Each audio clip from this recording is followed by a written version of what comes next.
1h30, 2 heures environ que nous serons ensemble. Nous aborderons plusieurs questions, hein, évidemment. L'actualité immédiate, c'est-à-dire les frappes. Qu'est-ce qui se passe concrètement sur le terrain? Qu'est-ce qu'on peut dire suite à la mort d'Ali Khamenei, qu'est-ce qui se passe politiquement en Iran? Quelles sont les conséquences politiques de sa mort? Quels sont les objectifs stratégiques des uns et des autres, Israël, les États-Unis? Comment comprendre un peu plus profondément ce qui motive les acteurs dans la région? Et puis finalement aussi les capacités réelles de riposte de l'Iran, mais aussi le rôle des grandes puissances, Russie, Chine. Et enfin, nous aborderons les différents scénarios possibles pour les prochains jours et les prochaines semaines. Voilà, alors sur ces entrefaites, je vais passer la parole à notre spécialiste, Hichem Lemmissi. Peut-être d'abord pour faire un point sur le présent, où on en est en termes de frappe, en termes de réaction, en fait, suite à la mort de Khamenei. Très bien, alors bonsoir Martin, merci à nouveau pour l'invitation sur un sujet ô combien sensible, hein, un conflit qui ouvre peut-être les portes à un événement beaucoup plus tragique et beaucoup plus grave, hein, parce qu'on a déjà eu une extension du conflit qui dépasse les principaux belligérants, c'est-à-dire l'Iran, les États-Unis et Israël, pour toucher aujourd'hui une quinzaine de pays, et c'est quelque chose qui malheureusement n'est pas assez souligné dans les médias mainstream et qui laisse présager de scénarios potentiellement cataclysmiques. Et je ne dis pas ça simplement pour mettre en avant la complexité de la situation ou pour faire peur, mais parce que le danger d'une extension qui soit mal maîtrisée est bien réel. Alors un petit peu, alors pour revenir à la question que tu m'as posée, de savoir un petit peu où on en est aujourd'hui, on en est dans une phase d'affrontement assez fort, assez direct, dans lequel donc les choses ont commencé avec l'offensive américano-israélienne, c'est-à-dire de bombardement sur l'Iran, hein, qui répond évidemment d'un acte qui viole allègrement le droit international. Et là maintenant, on est dans une phase en fait de tir de missiles, d'attaques avec un certain nombre de drones suicides, à la fois sur Israël, mais également sur un certain nombre de base et d'intérêt américain dans tout le pourtour des pays du Golfe. Continuation de bombardements particulièrement sévères américains et israéliens sur l'Iran. Ce que l'on a pu déjà constater, c'est déjà un certain nombre de personnes décédées dans le leadership iranien, quasiment une quarantaine de personnes parmi des dirigeants très importants, dont le guide de la révolution Ali Khamenei, mais également le ministre de la Défense, un certain nombre d'éléments importants de l'état-major, plusieurs ministres. Donc on est vraiment dans une situation qui est extrêmement difficile pour le pouvoir iranien, mais en même temps, et c'est tout le paradoxe de la situation dans la confrontation entre l'Iran, les États-Unis et Israël, une capacité de riposte réelle et très importante de la part de l'Iran, qui a bombardé une très grande partie des bases américaines dans un certain nombre de pays du Golfe, quasiment tous, avec une efficacité très importante. Des frappes également sur Israël, plusieurs dizaines de sites, hein, dont certains stratégiquement importants. Et donc on est quand même dans une situation assez étrange où à la fois les Iraniens ont pris des coups très durs, notamment à travers cette politique, hein, cette offensive de décapitation portée à la fois par les Américains et surtout les Israéliens qui ont fait en réalité tout le travail de renseignement, parce qu'en vérité la supériorité, si elle doit exister du côté américano-israélien, n'est pas technologique. C'est ça qui est un petit peu surprenant. Elle est vraiment liée au renseignement, la capacité à infiltrer très en profondeur, en réalité, le leadership politique et militaire de la République islamique d'Iran. Et c'est peut-être ça qui va faire la différence, sachant que dans la confrontation militaire en tant que telle, bien que l'Iran ait pris des coups très importants, sa capacité de riposte est réelle et semble même aller bien au-delà de ce qui était attendu. Et aujourd'hui, on voit effectivement que c'est essentiellement Israël, hein, en tout cas en ce moment même, qui lance des frappes importantes, plus que les États-Unis d'ailleurs, qui semblent être un peu en backup, qui lance des frappes importantes sur la République islamique. Et puis effectivement, on voit l'Iran riposter malgré les drames internes, malgré le décès de Khamenei. Alors comment ça se joue finalement en interne aussi en Iran? Quelles conséquences politiques pourrait avoir sa mort, notamment pour les structures du régime? Alors, en interne, bon, pour resituer un petit peu les choses, la disparition donc de Ali Khamenei, donc qui est le guide de la révolution, a été suivie par une nomination donc d'un guide par intérim, hein, pour une durée de 40 jours, qui est un deuil prononcé de 40 jours, et puis un certain nombre de prétendants, dont ah, j'ai un trou de mémoire, c'est terrible. Je pense que c'est à cause du ramadan et je bafouille un petit peu en même temps, mais c'est pas grave. Et donc, un certain nombre de prétendants, dont un assez inattendu, mais qui est considéré peut-être comme l'un des principaux potentiels successeurs, c'est Hassan Khomeini, qui est le neveu en fait du fondateur de la République islamique d'Iran, qui est plutôt un réformateur. C'est plutôt quelqu'un qui, du point de vue qui est le sien, du rapport à la religion, de l'évolution de ce que doivent être les institutions de la République islamique d'Iran, ne fait absolument pas partie des durs. C'est plutôt celui qui a été nommé par intérim aujourd'hui, qui fait véritablement partie des conservateurs, voire même des radicaux, et qui s'inscrit plutôt dans une logique de confrontation très dure vis-à-vis notamment des États-Unis et d'Israël. Dans ce cas de figure-là, un resserrement du pouvoir également autour des gardiens de la Révolution, qui forment maintenant vraiment l'épine dorsale dans la prise de décision stratégique, qui a pris également des coups, puisque le général en chef des gardiens de la Révolution a été également assassiné durant les frappes américano-israéliennes, mais il y a eu un système de remplacement qui n'a pas été complètement officialisé, qui porte en réalité plutôt des officiers qui s'inscrivent plutôt dans une logique à la fois radicale et qui sont beaucoup plus formés, notamment en nouvelles tactiques, stratégies militaires, parce que beaucoup plus jeunes, et qui sont aujourd'hui à la tête des gardiens de la Révolution et qui s'inscrivent véritablement dans la continuité d'un conflit dont ils considèrent qu'il s'agit d'un conflit existentiel pour la République islamique d'Iran. Et paradoxalement, et contrairement à ce que peuvent raconter les médias mainstream, Khamenei, dans vraiment l'organigramme du système politico-religieux iranien, ne faisait pas partie des plus durs ou des plus radicaux. C'était plutôt quelqu'un qui était prompt à faire des concessions et à la négociation sur certains aspects, là où ceux qui sont en train de prendre les manettes du pouvoir en Iran faisaient partie plutôt du clan des durs, c'est-à-dire que ceux, par exemple, qui en juin dernier, lors de la guerre des 12 jours, ne souhaitaient pas de cesser le feu et souhaitaient continuer en fait les bombardements sur Israël. Et donc on peut imaginer, ça c'est la question que, en tout cas, certains analystes américains se posaient, c'est on peut imaginer que donc cette mort-là ne va pas signifier la fin, des institutions iraniennes telles qu'elles existent et donc pourrait en tout cas, conduire à la poursuite des ripostes, mais même, finalement accélérer ces ripostes et les renforcer. C'est une question à laquelle il est difficile de répondre. Ce qu'il faut regarder, c'est qu'il y a une déstabilisation qui est réel en ce sens où on a quand même un certain nombre de membres importants du premier cercle du pouvoir qui ont été éliminés, mais également au sein de ce qu'on pourrait appeler le second cercle. C'est ça qui rend un petit peu la chose compliquée. Si vous avez un leader qui disparaît, il est remplacé par le suivant et les choses peuvent plus ou moins tenir et se remettre de toute façon dans tout pays, des institutions qui s'inscrivent dedans et qui s'inscrivent dans une certaine continuité. Là, aujourd'hui, ce qui est compliqué à travers les tactiques qui sont menées par les Israéliens et les Américains, c'est que le fait de s'attaquer en continu eh bien, contre les nouveaux dirigeants émergents rend la chose compliquée. Mais elle rend la chose compliquée dans les deux sens, parce que demain, lorsqu'il faudra négocier, si négociation il y a, à partir du moment où vous avez éliminé celui qui était capable de porter un consensus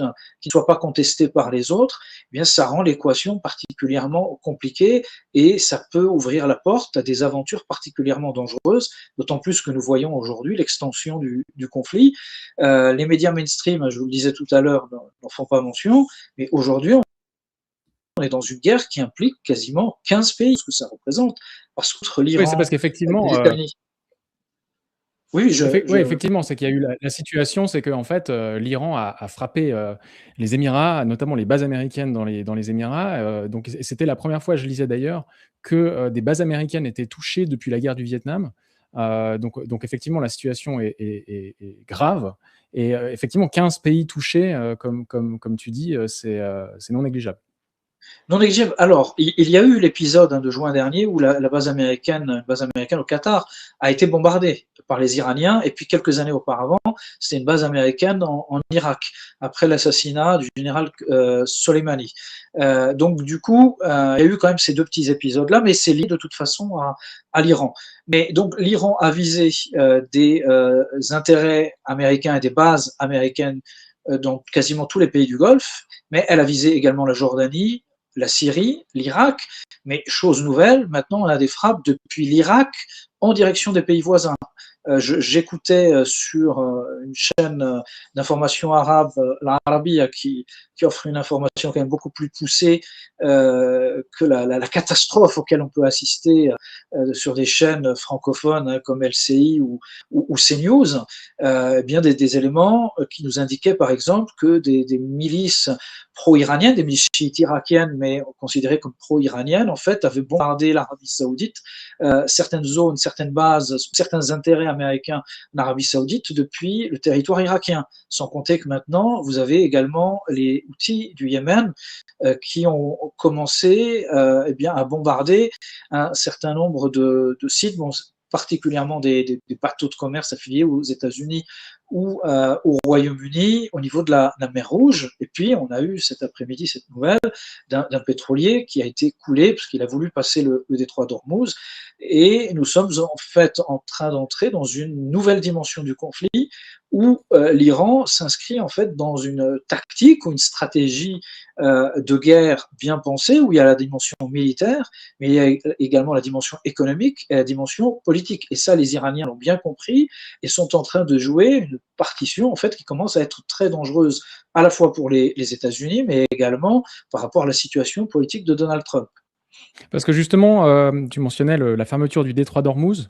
Est-ce que effectivement c'est une menace qui planait au-dessus de ces tensions depuis, en tout cas, la guerre des 12 jours en juin dernier? Là, ça y est, ça a été fait. Comment tu analyses en fait cette fermeture et cette mesure prise par le gouvernement iranien? Je pense que les Iraniens aujourd'hui s'inscrivent dans une logique qui est celle de dire que le temps peut être avec eux, en ce sens où Trump se trouve dans une situation politique qui est très difficile à l'intérieur des États-Unis parce qu'il a engagé son pays dans une guerre dont les Américains ne veulent pas, et plus particulièrement la dimension très, très droitière de son électorat, la fameuse aile MAGA, pour qui cet engagement américain en faveur des intérêts israéliens, parce que les Américains n'ont vraiment aucun intérêt dans cette guerre, est considéré en fait comme une trahison. Et on a des proches de Donald Trump qui aujourd'hui sont en train de le critiquer très vivement. On peut penser par exemple au journaliste, c'est plus Tucker Carlson, Carlson. c'est terrible, Tucker Carlson, qui multiplie les sorties, considérant que véritablement Trump a trahi son électorat et que Trump est devenu le pantin d'Israël. Il multiplie les sorties médiatiques en ce sens. Je crois que vous pourrez regarder un petit peu, parce qu'il est en train de s'opérer en fait aux États-Unis aujourd'hui un grand basculement dans l'opinion publique, et notamment du week-end de droite, qui est en train de prendre conscience d'un certain nombre de réalités liées au fait qu'aujourd'hui, les intérêts des États-Unis ne coïncident plus du tout avec les intérêts israéliens, et qu'au contraire, cette politique un petit peu de fuite en avant qui a été dictée un petit peu par Netanyahou pour des raisons qu'il serait intéressant de connaître, eh bien, ont amené les États-Unis dans une situation aujourd'hui très difficile, et Trump dans une situation de dilemme politique dans lequel il est allé beaucoup trop loin pour pouvoir reculer sans pouvoir mettre en avant eh bien, des objectifs de guerre atteints. Alors maintenant, avec la disparition du guide suprême, Ali Khamenei peut mettre en avant le fait que la mission aurait, entre guillemets, été accomplie, mais le seul problème, c'est que du côté iranien, les choses ne vont pas être faciles pour trouver en fait une porte de sortie pour chacun des acteurs engagés. Mmh. D'autant plus qu'on a également une inconnue, c'est le gouvernement d'Israël, qui, comme vous le savez, est dirigé par une majorité suprémaciste religieuse messianique, hein, c'est comme ça qu'il faut l'appeler, d'extrême droite, qui s'inscrit en fait d'une logique qui sort de la rationalité et qui est beaucoup plus proche d'un certain point de vue, en tout cas c'est mon point de vue, de l'asile psychiatrique. Alors, délayons un peu justement ces L'hôpital différents psychiatrique. intérêts. Alors, je ne veux pas rentrer dans la polémique de l'hôpital psychiatrique concernant Israël, mais en tout cas, délayons justement Non, les non, je intérêts. parle des dirigeants actuels de l'extrême droite israélienne. Délayons un peu les intérêts des différents acteurs, justement Israël, les États-Unis. Donc les Américains n'ont aucun intérêt dans cette guerre, mais alors c'est-à-dire qu'ils sont à la botte d'Israël et qu'ils seraient complètement manipulés par un gouvernement israélien. Ça paraît, d'un point de vue d'une grande puissance quand même, être manipulé par un aussi petit pays qu'Israël. Ça semble un peu, un peu paradoxal. En tout cas, beaucoup de gens le pensent, hein, que en fait c'est Israël qui a la manette de la politique étrangère américaine au Moyen-Orient. Est-ce que tu pourrais un peu éclairer tout ça d'un point de vue des intérêts des uns et des autres? Alors moi je verrais les choses différemment. C'est plutôt l'inverse, c'est plutôt Israël qui a mené la politique qui servait les intérêts américains dans la région pendant des décennies. C'est plutôt ma lecture et mon point de vue, et que nous sommes arrivés en fait aujourd'hui dans une situation où les intérêts des États-Unis et d'Israël ne concordent absolument plus. C'est-à-dire que ce que veut Israël dessert très fortement, à l'inverse, les intérêts américains. Aujourd'hui, quels sont les acteurs du point de vue économique les plus influents dans la région du Moyen-Orient? Ce sont les pays du Golfe, qui ont constitué en fait des capacités financières très importantes, hein, avec des fonds d'investissement parmi les plus dotés au monde. Hein. Pensez aux fonds d'investissement, aux fonds souverains par exemple d'Abu Dhabi, aux fonds souverains saoudiens, donc avec une capacité d'investissement très forte. Au niveau des entreprises et intérêts américains qui ont été formulés ces derniers mois et ces dernières années, qui ont rapproché en fait bien l'administration américaine des intérêts de ces pays, et le fait d'avoir engagé cette guerre en fait porte une sorte de contradiction avec la réalité de ce qui est attendu de Donald Trump. Et au final, de l'autre côté, ce surinvestissement en direction d'Israël, en fait, ne rapporte rien aux États-Unis. Mais les États-Unis en difficulté, ne rapportent rien économiquement, et surtout entretient une image absolument catastrophique pour les États-Unis dans le monde, parce qu'on a cette espèce de deux poids deux mesures, celui de défendre aujourd'hui un pays qui occupe Gaza et dont vous voyez la politique de nettoyage ethnique, hein, de génocide, hein, telle que formulée par l'ONU et les instances internationales, et de l'autre côté, une critique de plus en plus forte à l'égard des États-Unis de cette politique qui n'est plus très bien comprise. Et à l'intérieur même de la société américaine, il y a un très grand basculement. Aujourd'hui, il y a des sondages récents qui indiquaient que plus de 60% de la population américaine contestait très vigoureusement la politique israélienne et soutenait la cause palestinienne. C'est quelque chose de nouveau, parce que pendant des décennies aux États-Unis, c'est exactement le contraire qui était exprimé, c'est-à-dire un soutien presque sans réserve en direction d'Israël. Il y avait une toute petite exception, c'était la gauche intellectuelle, une certaine gauche intellectuelle américaine, donc il y a quand même un petit électorat, et les Afro-Américains qui ont toujours été, pour des raisons que l'on comprendra, très proches de la cause palestinienne. Mais en dehors de la population américaine était très proche d'Israël et très fortement liée aux intérêts israéliens, enfin du moins dans l'expression de leur soutien. Ce n'est absolument plus le cas aujourd'hui. Donc du coup, Trump se retrouve également dans une situation où il est face à un dilemme, c'est-à-dire un électorat qui a changé complètement dans sa vision à l'égard d'Israël et sa propre base sociale, la base MAGA, et la réalité qui veut que parmi ses principaux soutiens, parmi ceux qui ont financé sa campagne, parmi ses alliés politiques, eh bien, le plus grand nombre se trouve être particulièrement proche des intérêts israéliens, jusqu'à sa propre famille. Hein. Mais alors pourquoi Trump a décidé de lancer cette offensive? Notamment, on sait qu'il y avait des discussions à Genève, des négociations qui ont visiblement échoué. Mais pourquoi donc, alors qu'il semble que c'était désavantageux à tout niveau, même pour sa base électorale, pourquoi a-t-il décidé quand même d'aller de l'avant? Est-ce que c'est en lien avec une politique étrangère américaine qui date, enfin voilà, qui est la même depuis une cinquantaine d'années en tout cas, et qu'il faut poursuivre malgré tout, même si les signaux à l'intérieur du pays et dans le monde sont négatifs? Alors il est difficile de répondre à cette question, parce que je pense qu'il y a peut-être un élément à prendre en considération qui serait peut-être une erreur de jugement de la part de Donald Trump, possiblement enhardi par l'épisode vénézuélien et la facilité avec laquelle l'opération qui a conduit au kidnapping, hein, dans la violation évidemment de toute la législation internationale, hein, du droit international plus globalement, du président vénézuélien Nicolas Maduro, qui lui a peut-être laissé penser, dans un esprit qui serait un esprit un peu enfantin de toute puissance, eh bien qu'il pouvait intervenir en Iran avec autant de facilité. Alors que la réalité est très différente.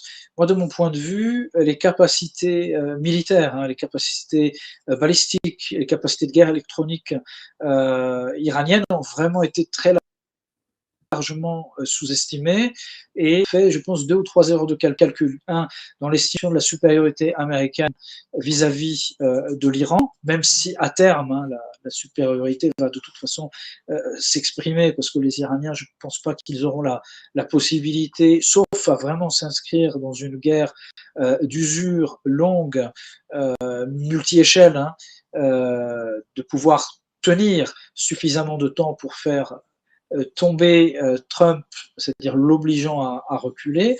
Et je pense également qu'il n'a pas peut-être pris en compte toute une dimension culturelle qui lui échappe. Trump, c'est plutôt un homme d'affaires, hein, un businessman, un de médias qui n'a pas, qui ne connaît pas forcément toutes les subtilités de la diplomatie, tous les éléments culturels qui lui ont peut-être fait perdre certains éléments d'analyse, qui est de comprendre que les Iraniens, comme la plupart des populations du Moyen-Orient ou du monde arabe, hein, globalement, l'Iran n'étant pas un pays arabe, je précise, ont une certaine approche de la dignité politique, c'est-à-dire le fait de ne jamais se rendre sous le coup d'un ultimatum ou de menaces, plus particulièrement en plus dans un environnement religieux chiite qui est très porté par une idéologie assez millénariste, assez manichéenne également, que l'on retrouve aussi chez les Israéliens, où la notion de sacrifice ou de martyr, hein, est sacralisée.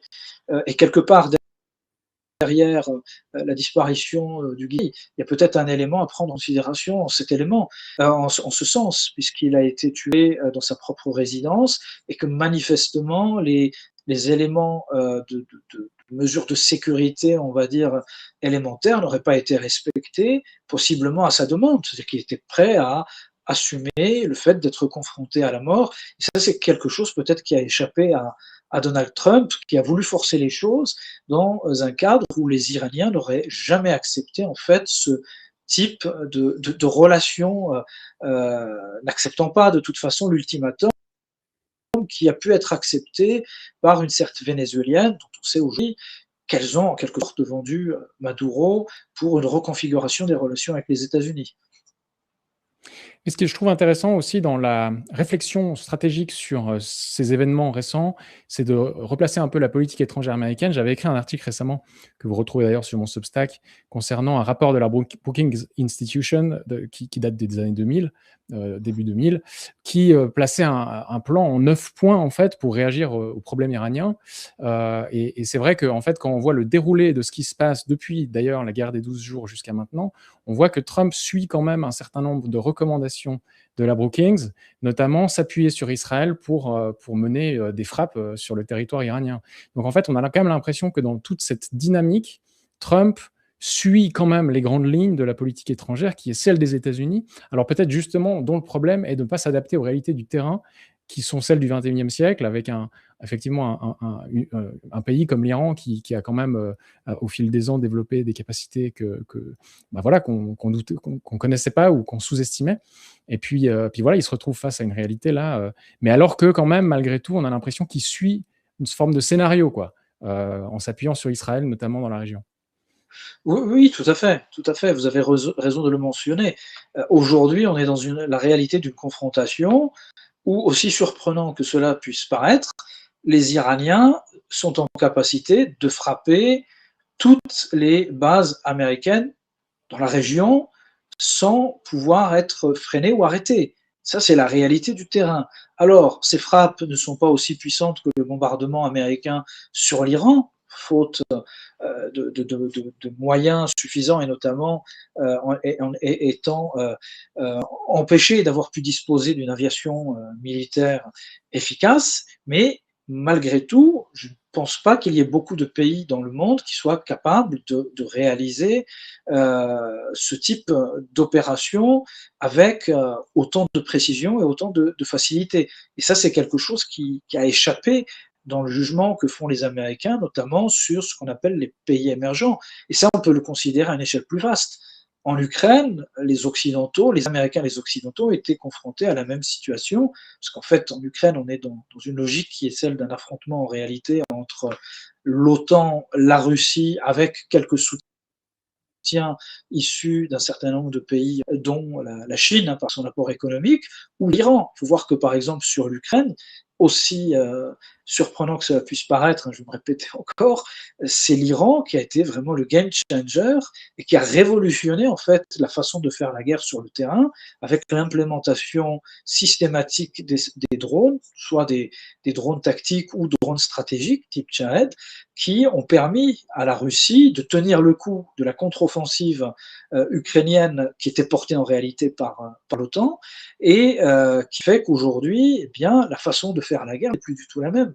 Et à titre indicatif, il y a environ 3 semaines, il y a eu un exercice mené dans le cadre d'opérations d'entraînement habituelles de l'OTAN, où étaient engagés près de 16 000 hommes de l'OTAN, et il y a eu un exercice de simulation où étaient opposés en fait des troupes de l'OTAN à des unités ukrainiennes à qui on a demandé de se battre à la façon dont le feraient les Russes, étant donné que de toute façon aujourd'hui, Ukrainiens et Russes combattent de la même façon. Le résultat a été un désastre pour l'OTAN. Il s'est avéré que durant cette simulation, et vous pouvez faire les recherches nécessaires, hein, vous pouvez les retrouver et peut-être les partager avec les auditeurs d'Antithèse, hein, ou ceux qui suivent notre échange, eh bien, il s'est avéré qu'au bout, je crois, de 24 heures ou à peine 48 heures, les Ukrainiens avaient quasiment éliminé la totalité des troupes. C'était un choc pour les officiers, officiers de l'OTAN, et ça a ouvert la porte à une réflexion très profonde et la compréhension du fait qu'aujourd'hui, l'OTAN ne serait pas capable de combattre en prenant en considération en fait, les évolutions tactiques et stratégiques du terrain. Et ça, à l'origine, c'est l'Iran qui a innové en ce sens. Et donc, du coup, les Américains n'ont pas pris en considération tous les éléments et sont confrontés à des surprises auxquelles ils ne s'attendaient pas. Aujourd'hui, par exemple, l'un des 2 porte-avions, donc c'est l'Abraham Lincoln, a été frappé et touché à plusieurs reprises par des missiles iraniens, bon, qui ne semblent pas avoir causé de dégâts suffisamment. Peut-être que c'était des frappes d'intimidation qui n'étaient peut-être pas chargées, hein, je ne sais pas, mais toujours est-il que c'est quelque chose qui n'était pas pensable encore quelques années auparavant. Et en parlant de ça justement, donc la discussion, c'est de savoir finalement, qui, aura le plus de réserves de missiles et d'intercepteurs, pour, finalement poursuivre la guerre et combien de jours ça peut tenir. Certains pensent que, les États-Unis et Israël, quand même finalement, ont que quelques jours de réserve par rapport à ça pour intercepter les missiles iraniens et on voit d'ailleurs qu'ils en interceptent pas énormément. Alors qu'en penser et combien de temps peuvent tenir aussi, les autorités, iraniennes, finalement dans cette guerre, et dans la projection de missiles tout azimut. Alors, ce qui est bien, c'est que vous répondez directement enfin, tu réponds directement à la question, hein, et je pense que tu as très bien compris les enjeux de ce conflit. Les États-Unis ont engagé quasiment la moitié de leur capacité opérationnelle déployable en fait dans la région.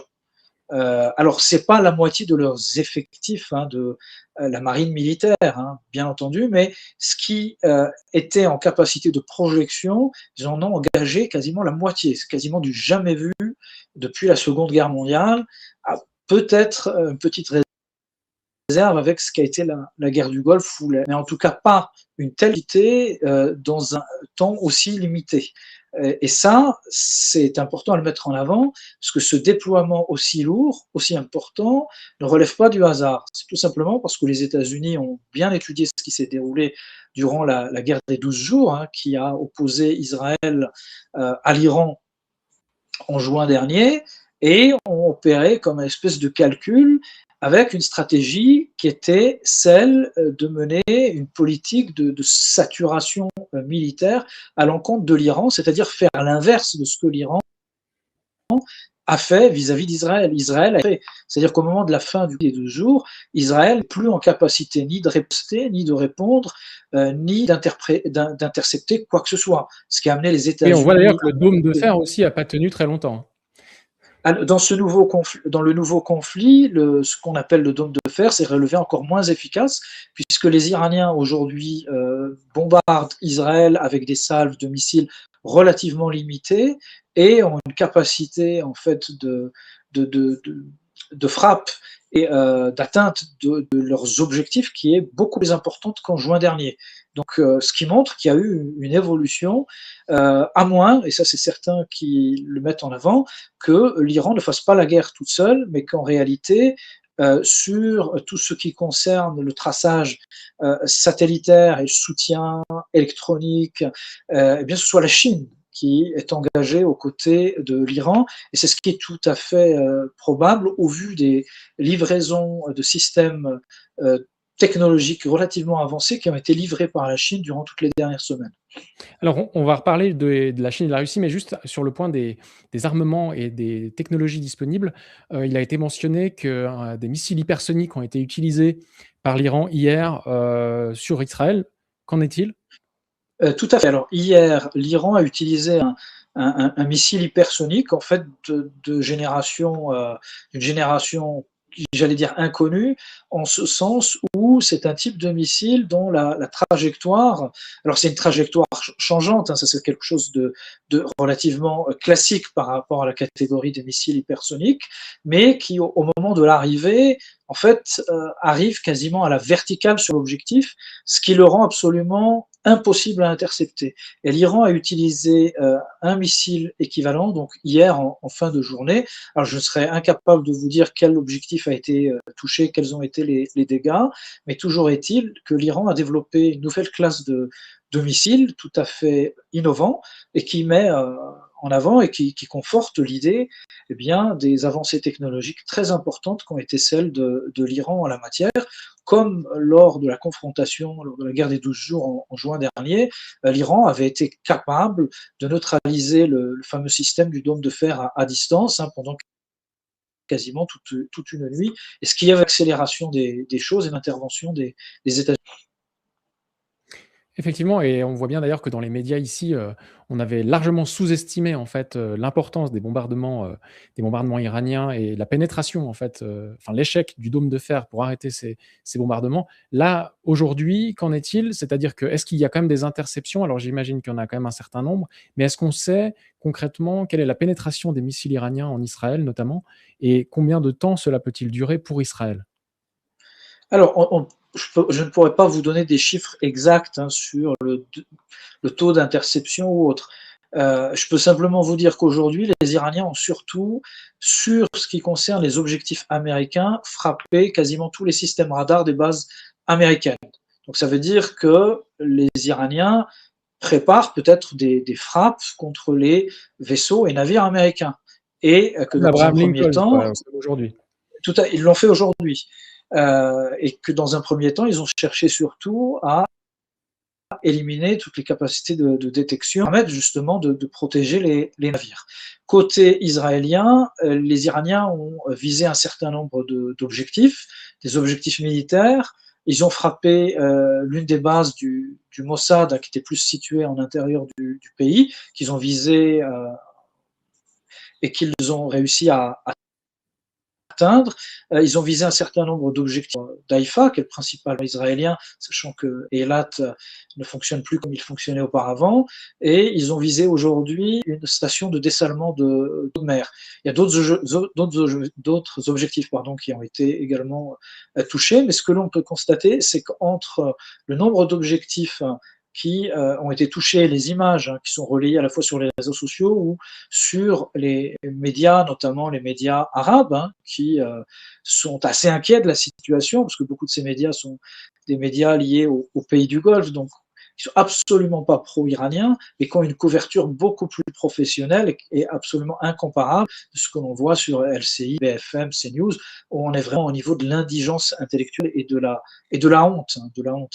Parce que c'est quand même se moquer du monde que de présenter une espèce de fable informationnelle totalement éloignée de la réalité et qui ne permet pas aux gens de comprendre ce qui est en train de se dérouler aujourd'hui. Et c'est en même temps affligeant. Et j'ai envie de dire, heureusement que des médias comme Antithèse existent justement pour pouvoir offrir le cadre d'une information qui soit une information d'analyse, hein, pas du tout un parti pris pour X ou pour Y, mais au moins essayer de comprendre ce qui se passe. En tout cas, ce qui se déroule, c'est qu'aujourd'hui, les Iraniens frappent par des salves qui sont des salves relativement modestes par rapport à ce qu'on avait vu en juin, parce qu'ils s'inscrivent dans le cadre d'un conflit long, mais avec un taux d'efficacité beaucoup plus élevé qu'en juin dernier. Et par rapport justement à un conflit long, certains parlaient que c'était une opération, plutôt une guerre éclair pour un changement de régime en Iran et que les États-Unis allaient pas réussir à tenir sur le long terme, ou en tout cas n'avaient pas forcément envie de s'engager dans une guerre à long terme au Moyen-Orient contre l'Iran. Qu'en est-il? Que peut-on dire aujourd'hui, finalement, des objectifs américains en Iran, au-delà simplement voilà, du changement de régime, qui semble être en tout cas l'objectif depuis longtemps des États-Unis. Mais là, est-ce qu'ils sont en capacité de poursuivre la guerre et si oui, combien de temps? Alors, toutes les hypothèses sont possibles, hein. J'ai envie de dire qu'avec Trump, tout est possible. Même un scénario où Trump déciderait de se retirer en disant qu'il a gagné parce qu'il a réussi à éliminer le leader suprême, Ali Khamenei, et que l'objectif a été atteint. Tout est possible en la matière. Moi, j'opterais plutôt sur le scénario d'un conflit long, tout simplement parce que Ali Khamenei a justement été éliminé. Si Ali Khamenei était encore en place, il aurait l'autorité et la capacité de consensus suffisant dans le cadre d'un système qui très hiérarchisé, le cadre à la fois religieux et politique iranien, fait qu'on aurait pu maquiller une espèce de sortie de conflit où chacune des parties essaierait de sauver la face. Et là, le fait est que Ali Khamenei ayant disparu, eh bien, il y a une dimension, je crois, qui nous échappe depuis ici, c'est que Ali Khamenei, c'est pas simplement le leader, entre guillemets, de la République islamique d'Iran, c'est surtout une autorité religieuse. C'est l'équivalent du pape pour les chiites. Donc, il y a une dimension qui, en réalité, nous échappe et qui dépasse même le cadre de l'Iran. C'est-à-dire que sur la planète entière, vous avez 300 ou 400 millions de chiites. Alors, on va dire que peut-être 60-70% sont réellement religieux, et peut-être que simplement 20 ou 30% sont vraiment accompagnés d'un sentiment religieux très profond, voire millénariste, hein, parce qu'il y a une dimension qui est très, très eschatologique, hein, très, très millénariste, hein, parmi les chiites. Et ça représente quand même quasiment 100 millions de personnes qui sont peut-être par des sentiments de vengeance dont l'expression ne nous est peut-être pas connue aujourd'hui. Et de fait, je ne crois pas que le conflit puisse s'arrêter aussi vite parce que du point de vue de l'approche chiite et surtout de l'approche régionale, il va falloir racheter le prix du sang. Et que le fait d'avoir visé Ali Khamenei avec toute cette dimension symbolique, en plus en plein mois de Ramadan, ce qui est particulièrement méprisant C'est ce que j'allais dire par finalement. Début du Ramadan, enfin voilà, à quelques jours, une semaine après le début du Ramadan environ, là, il frappe. Est-ce que c'est coordonné exprès, fait exprès pour, justement prendre, les autorités, la population à un moment où elle est, peut-être plus affaiblie qu'à d'autres moments? Alors, plus affaibli, ou peut-être physiquement, hein, Physiquement, et il je s'entend bien sûr. mais Aucun jugement de valeur dans peut-être cette, oui, oui, non, non, bien sûr, non, peut-être physiquement ou on va dire, dans une capacité cognitive mobilisable, mais en même temps, c'est un mois où, au contraire, il y a un sentiment de religiosité, très fort et peut-être, que l'on va être confronté à, justement la situation inversée, c'est-à-dire des gens qui vont, puiser dans leurs ressources, spirituelles pour essayer de répondre avec beaucoup plus de détermination, avec ce qu'ils considèrent comme une agression visant leur pays, mais visant également leur foi et leur identité que je trouve très dangereux. Et on le voit, on voit que dans un certain nombre de pays voisins, le Pakistan, le Bangladesh, où il y a des minorités chiites très importantes, on a eu des mobilisations très fortes avec des mobilisations populaires, des attaques contre des consulats américains. En Irak, l'armée a dû tirer sur la foule pour les éloigner de l'ambassade américaine, hein, que beaucoup voulaient prendre d'assaut. Et je crois qu'on a peut-être ouvert ce qu'on appellerait la boîte de Pandore ou les portes de l'enfer, hein, au choix, et qu'on n'a peut-être pas mesuré toutes les conséquences de ce que représenterait cette agression contre l'Iran. Tout à l'heure, j'écoutais LCI et j'ai entendu quelques propos intelligents. Ça arrive parfois, et j'entendais quelqu'un que j'apprécie pas beaucoup, Thierry Breton, ancien commissaire européen, et qui a tenu des propos, très sincèrement, d'une grande intelligence, d'une grande clairvoyance, où il appelait justement les spécialistes, ou proclamés comme tels, qui se trouvent autour de la table, à garder raison et de ne pas se réjouir de la situation, parce que la situation risquait de dégénérer très sévèrement et que l'Europe se trouvait confrontée à un véritable danger, un véritable péril par rapport à une situation qui n'est pas maîtrisée. Et ces propos étaient vraiment des propos que j'ai trouvés euh, honnête, mais surtout qui faisait preuve d'une réelle analyse de la situation, c'est-à-dire que la déstabilisation de l'Iran, c'est pas simplement un problème pour les Iraniens, pour l'Iran ou pour le Moyen-Orient, c'est plus vaste que cela, et c'est potentiellement, par effet domino, une situation qui peut ouvrir non seulement la porte à un possible conflit mondial, mais à des conséquences qui vraiment nous dépassent de beaucoup. J'entends par là, en revenant par exemple à l'histoire, au moment où le califat fatimide, hein, on est aux environs de, on est au plein milieu du Moyen Âge, s'écroule, califat fatimide qui s'est étendu sur une grande partie de l'Afrique du Nord et une partie du Proche-Orient, et pas du tout l'Iran, qui à l'époque était sunnite. À l'époque, au Moyen Âge, c'était plutôt l'Afrique du Nord, le Maghreb et l'Égypte étaient chiites, et l'Iran était plutôt bastion du sunnisme. Les choses vont s'inverser plus tard, pour des raisons politiques d'ailleurs. Mais c'est en plein Moyen-Âge, et le califat fatimide, qui est un califat chiite, finit par tomber, et va se constituer ce qui a été l'ancêtre peut-être des premiers mouvements terroristes, hein, dans l'histoire humaine. Alors le terrorisme moderne est né en Europe, hein, c'était des mouvements d'extrême gauche, fin du 19e, début du 20e, hein, mais on a eu un espèce de mouvement proto-terroriste euh, au Moyen Âge, qui était le mouvement des assassins. Mmh. Le Avec le mouvement des fameux jeu assassins qui vidéo venait, d'ailleurs, effectivement, et film, bien connu, oui.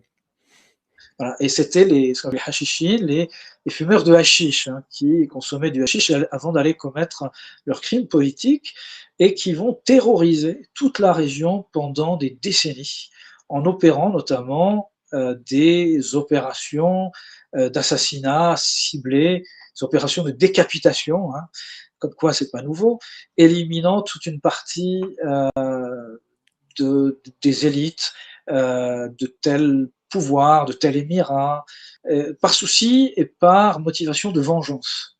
Alors pourquoi je fais cette analogie? C'est simplement pour amener à réfléchir de quelles pourraient être les conséquences d'un écroulement de l'Iran suite à l'assassinat de Khamenei, et en réfléchissant, en essayant de voir à long terme.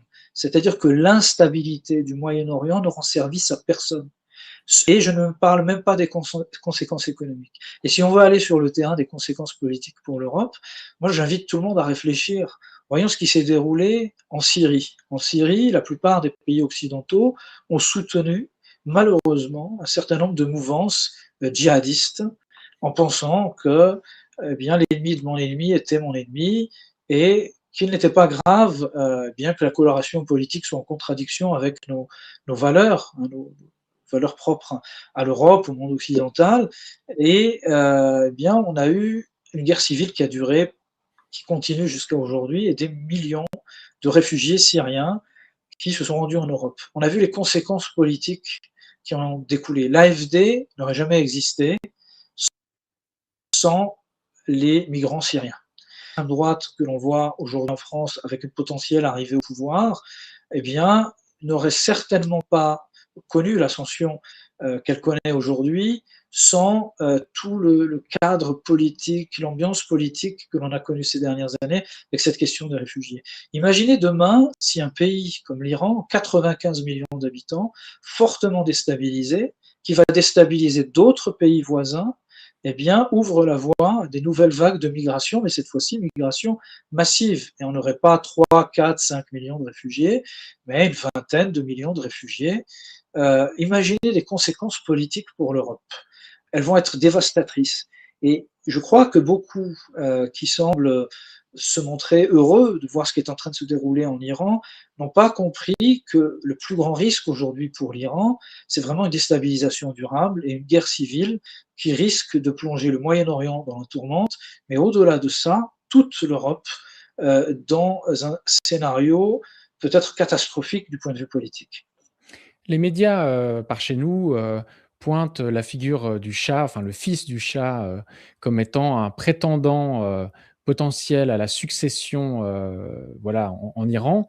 Que peut-on en dire par rapport à ce que les Iraniens en pensent, eux, véritablement, de cette figure du Shah, enfin de son fils en l'occurrence?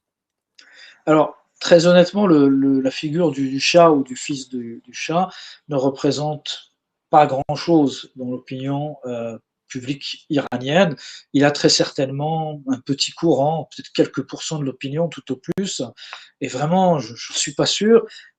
Beaucoup chez une partie de la jeunesse dite occidentalisée, très connectée, donc qui voit un petit peu le retour d'une monarchie du Shah comme une figure tutélaire, une alternative possible, mais le Shah, le système du Shah et le fils du Shah sont très très majoritairement rejetés par les Iraniens qui voient plutôt en lui un pantin pro-américain et pro-israélien et qui en plus s'est totalement décrédibilisé la guerre des 12 jours en juin dernier, lorsqu'il avait en fait félicité les bombardements israéliens sur l'Iran. Et là, on peut considérer qu'il s'est suicidé lui-même politiquement et qu'il ne peut plus représenter la moindre alternative sérieuse pour l'Iran. Et j'irai même plus loin. Même Donald Trump, qui est malgré tout pragmatique, ne compte absolument pas sur le Shah. Et lorsqu'on a demandé à Donald Trump qui pouvait représenter une alternative eh bien, pour le futur de l'Iran, Donald Trump n'a pas évoqué le Shah, au contraire, il a expliqué que le Shah n'avait aucune assise populaire. Il a mentionné l'une des figures principales de la République islamique d'Iran, celui qui est à la tête du Conseil de sécurité en Iran, Ali Larijani. Donc c'est pour dire le poids que représente le Shah. Alors beaucoup, certains parmi les spectateurs ou les téléspectateurs ou les interneto-spectateurs, je ne sais pas comment on doit Internautes.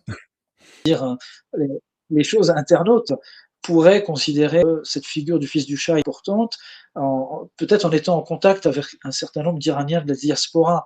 Ce qu'il faut regarder, c'est que les Iraniens de la diaspora, pour plus de 90% d'entre eux, ce sont des gens qui sont issus en fait des clientèles liées à l'ancien régime du Shah ou bien leurs enfants. Donc il est logique qu'ils puissent retrouver ce type de discours parmi ces Iraniens, mais ce sont des Iraniens qui sont en totale déconnexion de la réalité de l'Iran actuel. Mais ce qui est paradoxal, c'est de voir quand même que, dans les médias occidentaux, il apparaît comme une figure crédible et c'est ça qui interroge, c'est cette incapacité finalement des médias, et en particulier des médias puisque même nos gouvernants, en tout cas, enfin aux États-Unis, en Europe, je ne sais pas, mais que voilà, considèrent que c'est pas une alternative. Alors pourquoi les médias continuent à le mettre en avant comme ça? Donc, je pense que c'est une difficulté d'interprétation de la réalité du monde, hein, tout simplement. Ce sont des biais d'analyse. Euh, Aujourd'hui, je regardais un petit peu ce qui était présenté dans les médias arabes. Je suivais notamment la chaîne satellitaire Al Arabiya, qui est basée en Arabie Saoudite, qui n'est absolument pas pro-iranienne, hein, je le précise. Et moi, j'ai été choqué et frappé par la différence, mais impressionnante, de qualité en fait de la couverture des événements. On n'était pas du tout au même niveau. Le niveau intellectuel était beaucoup plus élevé, les analyses étaient beaucoup plus poussées, et il y avait malgré tout un recul dans l'explication de ce qui était en train de se dérouler, que malheureusement on ne retrouve plus dans les médias mainstream occidentaux ou francophones. Si on regarde ce qui fait place aujourd'hui, ou ce qui nous sert de chaîne dite d'information, qu'on devrait appeler chaîne d'opinion, vraiment, il n'y a rien à en tirer, en fait. Si on veut encore moins comprendre ce qui est en train de se passer, il faut les regarder. Et c'est problématique parce que c'est porter atteinte au débat démocratique, parce que la démocratie, elle doit être basée tout d'abord sur un élément très important, c'est l'accès à une information de qualité, une information fiable, qui nous permet justement de pouvoir trancher, d'avoir une opinion et de se faire une idée réelle sur ce qui est en train de se dérouler. Et je crois que là-dessus, il y a vraiment un problème, c'est-à-dire qu'on est en train de regarder ce qui est en train de se dérouler au Moyen-Orient, en Iran, avec une espèce de lecture, et je vais me permettre de dire des choses peut-être qui ne plairont pas à certains, qui est un peu une lecture de grand-papa, une lecture colonialiste, c'est-à-dire nous sommes les populations dominantes du Nord qui sont porteurs des valeurs universelles les meilleures au monde, et puis on est en train d'observer une société arriérée qui est en train de chercher à se libérer par rapport à un régime religieux dépassé, sans comprendre la réalité de la société iranienne, sans prendre en considération le fait que le niveau d'études moyen iranien est aujourd'hui supérieur au niveau d'études moyen des Européens, que le QI moyen des Iraniens il se situe à la 2e ou 3e place mondiale, loin devant la plupart des pays européens. Je reprends juste cet élément, c'est pas pour faire de la provocation, hein, j'ai aucune origine iranienne ou autre, ou pour mettre en avant l'Iran, mais simplement pour prendre du recul et de comprendre que le monde a complètement changé et qu'il serait important bien de faire preuve d'un peu plus de mesure pour comprendre ce qui est en train de se dérouler. Et d'ailleurs, j'en profite de cette, parenthèse médiatique pour, dire à toutes celles et ceux qui nous écoutent, de vous abonner si vous n'êtes pas encore abonné à cette chaîne YouTube, ou à notre, compte X, puisque des gens nous suivent aussi sur X. N'hésitez pas à vous abonner, à la chaîne YouTube. Et Antithèse, c'est aussi un média, c'est pas seulement, des réseaux sociaux ou une chaîne YouTube, donc c'est aussi un média dans lequel vous pouvez retrouver des analyses comme celle d'Hichem. Donc n'hésitez pas aussi, si ça vous voulez nous soutenir un peu plus profondément, un peu plus de manière un peu plus poussée, de considérer un abonnement payant, voilà, à notre média. Tous les liens sont en description. Voilà, merci beaucoup. S'abonner sur YouTube, ça coûte pas grand-chose. Il y a beaucoup de gens qui nous regardent sans être abonnés, donc voilà, n'hésitez pas à mettre ce petit abonnement. Merci pour votre soutien. On en a besoin, d'autant qu'aujourd'hui, voilà, on a certaines problématiques, notamment dans le cadre du DSA, où voilà, il y a une sorte de resserrement du cadre législatif européen qui fait que ben voilà, les chaînes comme la nôtre, qui ont un peu d'audience, tendent à être un peu invisibilisées sur les plateformes, shadowban comme on dit. Alors j'y croyais pas beaucoup, mais ça se vérifie quand même un peu, donc n'hésitez pas à nous soutenir, à relayer ces liens, et ce lien en particulier, et tous nos entretiens. Voilà, merci beaucoup pour ce soutien et cette petite parenthèse. Voilà, on va reprendre sur le sujet qui est le nôtre de l'Iran. Parlant des intérêts au Moyen-Orient, la Chine et la Russie ont été évoqués. Est-ce qu'on pourrait faire une petite présentation, détailler un peu quels sont les intérêts et les enjeux aussi pour ces grandes puissances, et comment elles interviennent ou elles pourraient intervenir dans ce conflit actuel, peut-être en commençant par la Russie, puis ensuite la Chine?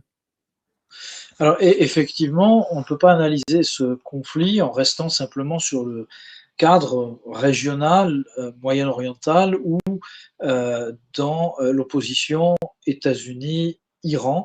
Le conflit, il faut le regarder à une plus large échelle, dans une dimension aujourd'hui qui est une dimension mondiale, avec une logique d'opposition entre ce qui reste de ce qu'on appelle le monde unipolaire, c'est-à-dire les États-Unis, dans une logique de domination occidentale sur le monde, mais qui est en réalité une domination américaine sur le monde, et les tenants d'un nouvel ordre multipolaire, notamment les pays émergents, qu'on caractérise souvent et qu'on résume à travers la formule des BRICS, un forum économique qui rassemble notamment la Chine, l'Inde, la Russie, le Brésil, l'Afrique du Sud, comme vous savez, mais également l'Iran, qui fait partie des BRICS.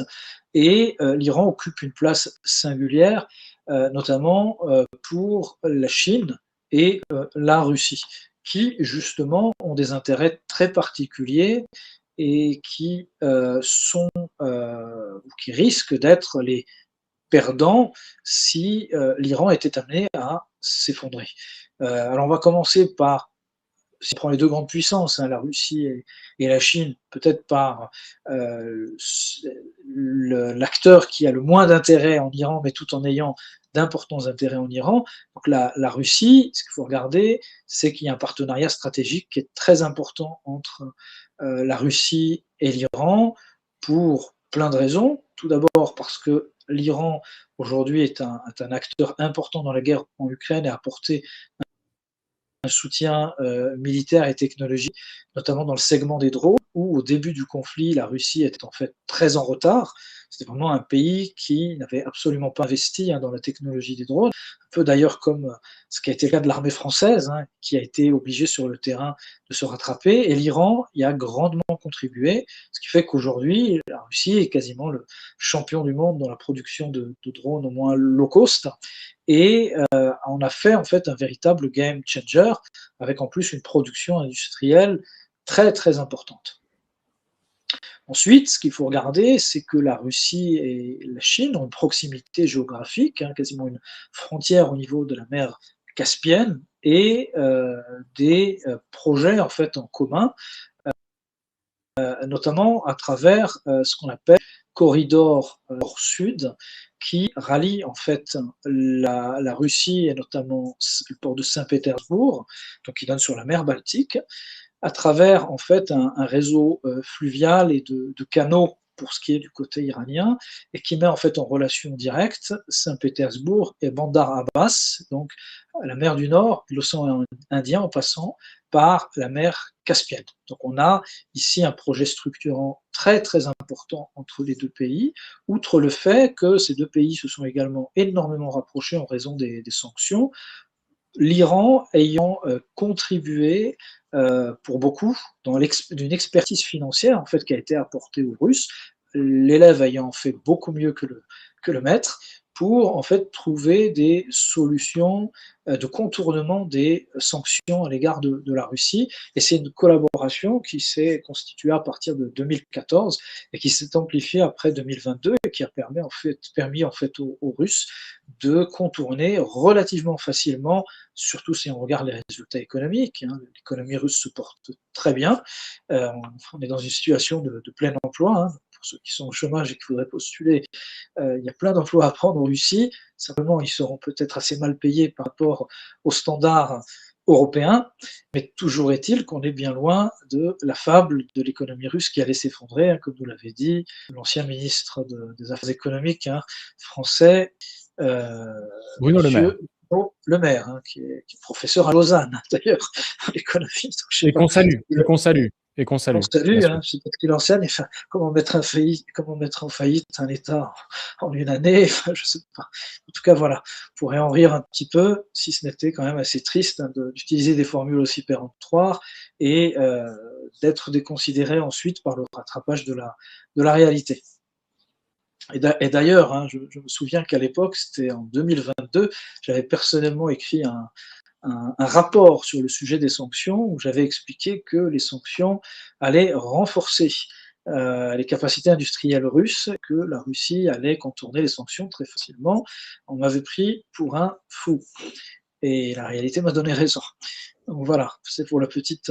C'est vrai qu'aujourd'hui, on peut clairement dire objectivement que les sanctions, qui sont d'ailleurs toujours en cours, hein, des trains de sanctions continuent à être pris, voilà, régulièrement. Bon, la Hongrie a bloqué le dernier, mais en tout cas, il se trouve que ça continue. Et là, on peut dire objectivement que ça n'a pas fait s'effondrer la Russie. Ça, c'est clair. Non, bien au contraire, et la situation actuelle risque de renforcer encore la position de la Russie, et c'est justement là où je voulais en venir, parce qu'on entend souvent et beaucoup de propos où on met en avant le fait que la Russie ne soutiendrait pas assez l'Iran. Alors il y a des choses qui nous échappent un petit peu, et notamment le fait que début d'année 2025, si je ne me trompe pas, les Russes en fait ont proposé une forme de partenariat militaire, type d'alliance militaire que les Iraniens refusaient.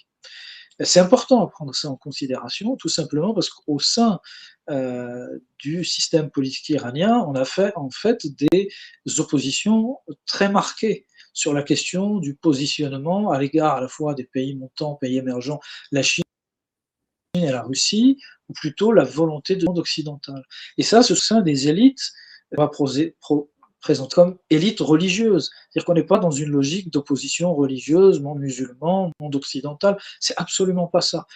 Et parmi ceux qui ont plaidé notamment pour le rapprochement à l'égard de l'Europe ou des États-Unis, c'est ceux qui ont fait en fait capoter la logique d'alliance avec la Russie, l'alliance militaire vers laquelle se dirigeait l'Iran, pour dire que les choses sont un peu plus compliquées que ça.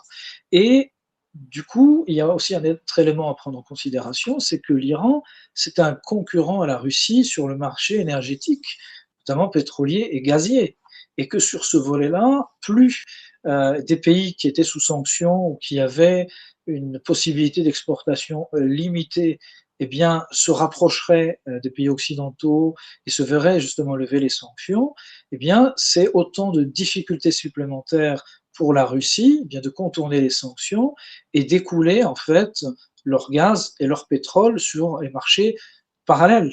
Et donc du coup, cette guerre qui affaiblit l'Iran n'est pas forcément un mauvais point pour l'économie russe, qui en plus bénéficierait d'un renchérissement des coûts justement de l'énergie, et notamment du prix du baril de pétrole. D'autant plus qu'on pourrait se retrouver dans une situation assez kafkaïenne si dans les jours ou les semaines qui viennent, l'Iran se mettait à frapper les unités pétrolières et gazières de la région, causant une crise énergétique mondiale et poussant l'Europe peut-être à aller mendier le gaz et le pétrole disponible qui est celui que produit la Russie, ce qui serait quand même une situation assez amusante, si j'ose dire. Et pour ce qui concerne la Chine, alors la situation là est très différente en ce sens où l'Iran, là, cette fois-ci, représente un enjeu vital pour la Chine, parce que l'Iran est un fournisseur très important à la fois de pétrole et de gaz GNL en direction de la Chine, et que la Chine a absolument besoin de cette énergie carbonée bon marché pour soutenir en fait son effort de développement économique.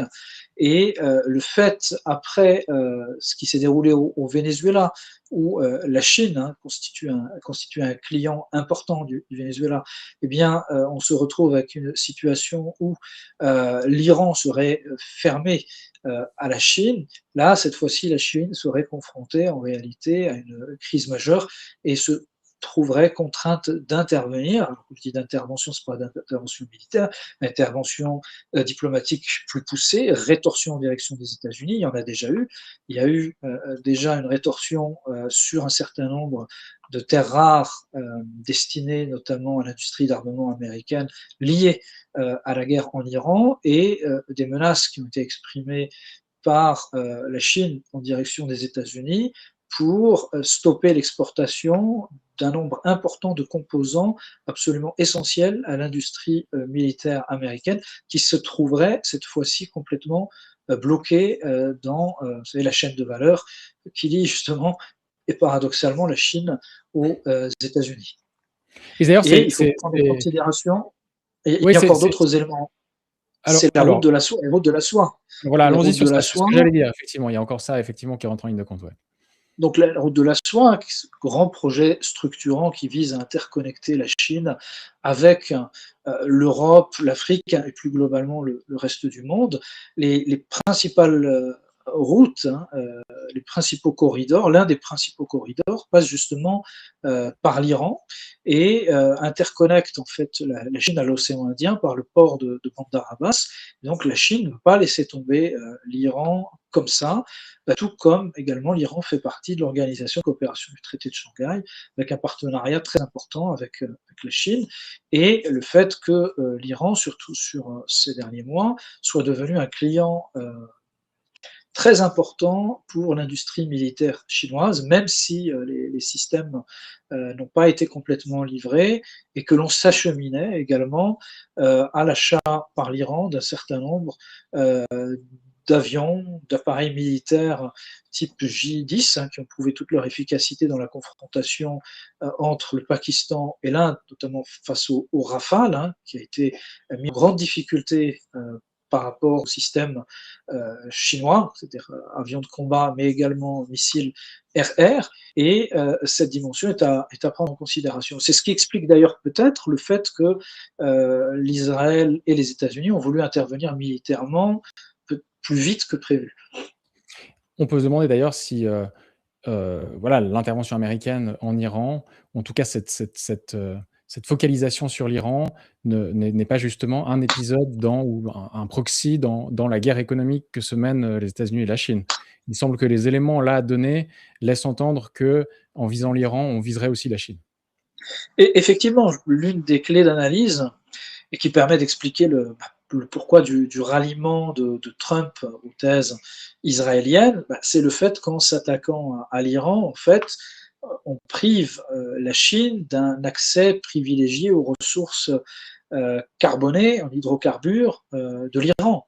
Et qu'effectivement, si on analyse ce qui s'est déroulé au Venezuela et ce qui se déroule aujourd'hui en Iran, on pourrait très bien analyser les faits en considérant que le point commun, bien, c'est la fermeture de l'accès à une énergie pas chère, bien pour la Chine. En ce sens, ce serait plutôt une politique de containment énergétique et industriel qui vise la Chine. Ce n'est pas que les États-Unis aient besoin du pétrole iranien, puisque les États-Unis sont actuellement un grand producteur de pétrole et de gaz dit de schiste, hydrocarbures non conventionnels. Ceci dit, avec des réserves qui sont quand même relativement limitées dans la durée, mais c'est plus priver la Chine du pétrole et du gaz iranien plutôt que de vouloir mettre la main, proprement dit, sur ces ressources. La question de l'énergie, d'ailleurs, a toujours été au centre des préoccupations géostratégiques des grandes puissances concernant le Moyen-Orient. Est-ce qu'aujourd'hui, au-delà des guerres par proxy, le pétrole iranien, le pétrole irakien, ou en tout cas les hydrocarbures qui sont gigantesques dans la région, sont encore des véritables enjeux de tension où les intérêts des grandes puissances aujourd'hui se situent à un autre niveau? Alors, l'énergie est toujours au cœur des tensions et aujourd'hui, tout au contraire, dans un contexte économique qui est celui vraiment d'une augmentation continue des consommations et production d'énergie, mais de ressources et matières premières en général, eh bien, évidemment, cette dimension, elle prend une importance de plus en plus critique. Si l'on regarde, par exemple, l'évolution du mix énergétique sur ces 100 dernières années, à l'échelle planétaire, ce qui est surprenant, c'est de voir que la consommation énergétique ne cesse d'augmenter et que la consommation de tous les types d'énergie ne cesse d'augmenter. C'est-à-dire qu'au jour d'aujourd'hui, nous sommes en 2026, nous n'avons jamais autant consommé, par exemple, de bois énergie de toute l'histoire de l'humanité. C'est ça qui semble paradoxal. C'est vrai qu'on ne parle jamais du bois Aujourd'hui, et en fait, effectivement. voilà. Voilà, on a l'impression que le bois, c'est l'énergie du passé, c'est fini, c'est dépassé. Non, nous n'avons jamais consommé autant de bois énergie qu'aujourd'hui. Plus qu'il y a 100 ans, plus qu'il y a 200 ans, où le bois était en Europe au cœur, peut-être un peu plus de 200 ans, parce qu'on a eu le charbon entre-temps, mais était au cœur de la consommation énergétique des Européens. Le bois, le charbon, nous n'avons jamais autant consommé de charbon de toute l'histoire de l'humanité qu'aujourd'hui, même si c'est beaucoup plus concentré dans les pays du Sud ou pays émergents, notamment la Chine et l'Inde, qui sont de grands consommateurs de charbon. Le pétrole, nous n'avons jamais autant produit, jamais autant consommé. Pareil pour le gaz naturel, pareil pour les énergies intermittentes, qu'on appelle énergie verte, et le premier producteur mondial, de très loin d'ailleurs, c'est la Chine, qui est à la fois le premier premier consommateur d'énergie charbon, puis en même temps qui est le leader dans le domaine des énergies dites renouvelables. Alors j'ai dit dites renouvelables parce qu'il y a une dimension intermittente qui font qu'elles ne sont pas tout à fait propres. Le nucléaire est en plein boom parce qu'aujourd'hui nous sommes confrontés à une réalité qui est celle de l'électrification généralisée de la mobilité, par exemple. On va vers ce chemin, non pas parce que on a décidé un agenda qui soit plus propre, la réalité stratégique, c'est que l'on sait qu'on a des ressources limitées en pétrole et qu'il y aura de toute façon, à un moment donné, une réduction des capacités de production et qu'il va falloir trouver des solutions alternatives et que la solution alternative, bah, c'est de réussir à produire de l'électricité non carbonée. Et cette électricité non carbonée en quantité qu'à travers le nucléaire. Et le gaz qui, alors on le souligne assez peu finalement, j'ai l'impression dans les médias, dans les analyses, mais l'Iran, possède quand même, 20 des réserves mondiales de gaz naturel, dans son gisement, South Pars, qui est partagé d'ailleurs avec le Qatar. Là, que peut-on en dire? Puisque ce gaz est encore aujourd'hui largement sous-exploité, en raison des sanctions contre l'Iran et de la situation un peu complexe au niveau stratégique pour le pays. Qu'en est-il de cette réserve-là et notamment des potentialités que cela représente en cas d'ouverture de l'Iran ou peut-être aussi en cas voilà, finalement d'exploitation un peu plus intensive, notamment avec le Qatar de ce gisement? Alors oui, vous faites bien de le dire, hein, l'Iran est en fait un pays qui est plus gazier que pétrolier, même si c'est aussi un pays qui a des réserves très importantes, hein, de pétrole à l'échelle planétaire. Et le gaz joue un rôle important parce que c'est ce qu'on appelle l'énergie de transition, c'est-à-dire l'énergie qui doit faire passer du système d'énergie carbonée aux énergies renouvelables intermittentes. On va dire ça comme ça. Et dans ce cadre-là, mais effectivement, l'Iran joue un rôle très important, d'autant plus que ses capacités de production sont toujours sous-exploitées et aiguisent, hein, forcément les appétits et sont à la fois autant d'arguments pour faciliter en fait l'ouverture en direction de l'Iran que de la contenir également avec l'idée que bon, bah, ces ressources énergétiques feraient de l'Iran un champion industriel et économique du Moyen-Orient. Et en fait, il y a beaucoup de puissances qui sont dérangées par cette perspective. Les États-Unis, qui veulent garder malgré tout la main sur l'Iran et qui ne souhaitent pas forcément une Iran qui soit trop puissante au sein du Moyen-Orient et qui aurait une capacité d'action et d'influence beaucoup plus forte. Israël, pour qui il est absolument hors de question de voir l'émergence d'un pays, d'une puissance, qui est une puissance démographique, en plus, qui disposerait cette fois-ci de tous les atouts, c'est-à-dire fois réserve énergétique, matières premières, capacité intellectuelle, hein, la matière grise en grande quantité. Hein, l'Iran est l'un des pays qui a l'un des niveaux de formation vraiment les plus élevés au monde, notamment dans le domaine des technologies et de l'ingénierie. La formation annuelle du nombre d'ingénieurs de très haut niveau en Iran est en proportion beaucoup plus élevée que les États-Unis et que la plupart des États européens réunis. Ça, c'est quelque chose qu'il faut savoir prendre en considération, avec une donnée en plus très surprenante, hein, qui est celle liée à la condition des femmes, où aujourd'hui, dans les universités iraniennes, les formations scientifiques, les formations en ingénierie, la majorité des étudiants sont des étudiantes, à une proportion de 60-65%, qui est en deuxième position à l'échelle mondiale, d'ailleurs, juste après l'Algérie. L'Algérie, on est à 75%. Alors ça, c'est intéressant quand même. C'est intéressant quand même parce que, je permets d'interrompre, parce que c'est dans les médias aussi, c'est un discours qu'on entend régulièrement, que les femmes sont opprimées en Iran, qu'il y a voilà, une répression, un manque de liberté pour l'expression des femmes. Alors, ça semble pas être le cas, si je comprends bien. Sur quoi se basent ces chiffres? C'est quoi? C'est des chiffres de l'ONU?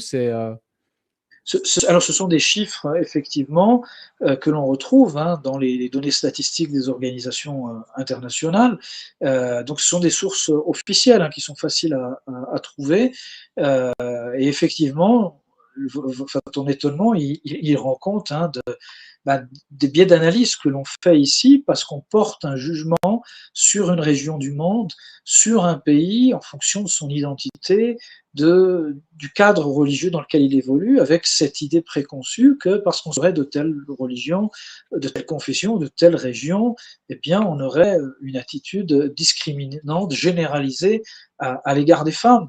Et on fait une erreur qui est une erreur grossière, c'est de penser que le côté conservateur de ces sociétés, qui peut être répressifs dans un certain nombre de domaines s'inscrivent dans tout, alors que la question du rapport aux études, à l'émancipation par les études, n'est absolument pas un problème dans la grande majorité des pays musulmans, à quelques exceptions. Une exception grave et notoire, c'est le cas de l'Afghanistan, hein, que l'on connaît bien, mais dans la plupart des pays musulmans ou les pays de la région, tout au contraire, il y a plutôt un encouragement à l'émancipation par les études. Et ça, c'est vraiment une réalité.